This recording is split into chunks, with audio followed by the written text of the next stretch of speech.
You are now listening to The Shooters TDT Radio. Hey, yo, man, just a quick note. I was on Twitter a couple of days ago, and I saw something that irked the fuck out of me that's just some regular shit that's always existed, but whatever, we still gonna talk about it. You see, I've been a fan of Joe Budden's music ever since the Clue tapes, but I have to say that his rebrand may be the single most impressive thing that I've ever seen in hip-hop history, dog. I mean, the nigga was maligned for over 15 years by the mainstream hip-hop fan. I remember the feels of niggas clowning Joe for being a quote-unquote internet rapper. I remember his catalog being downplayed for over a decade and a half until the early spring of 2017. Now, you know what? Actually, fuck all that. It took time for him to build equity in his name. He was clowned probably until the summer of 2017. You see, once the energy began to shift around him, I started seeing the same niggas who would clown this nigga on Twitter every morning, or all of a sudden in his good morning tweets,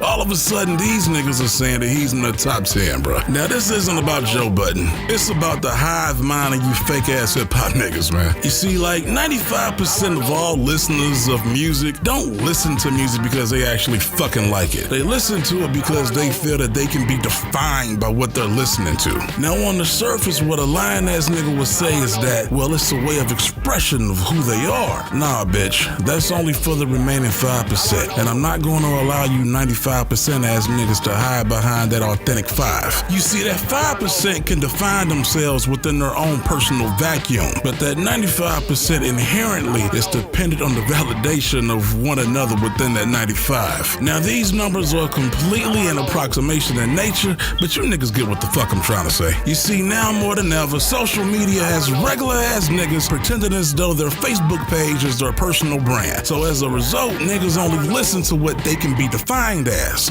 meaning that in order to be seen as hip or fake ass deep or introspective, at least 30% of that 95% has to be aware of that artist, because 30% is a low but nice sufficient round number where one or two people can comment and co-sign, and they can comport themselves as though they're in some exclusive ass group of niggas in the know. You see, the problem that customarily comes along with this methodology of thinking is that it creates a fucked up reality where people never really like shit just because they actually like it. And what's worse is that a case can be made that the 95 is so far gone that they don't even know what the fuck they like anymore without looking back at the rest of the hive for confirmation. I guess what I'm attempting to do is to place a hard definition and an origin story on what it means to be bandwagon without actually using the word bandwagon. But I just said bandwagon, so fuck all that. You see, Childish Gambino or Donald Glover has been a multifaceted talent for years. His music, acting, and even his fucking singing has been widely available on all your fucking favorite platforms. But most felt he wasn't known enough within your limited universe to use him as a prop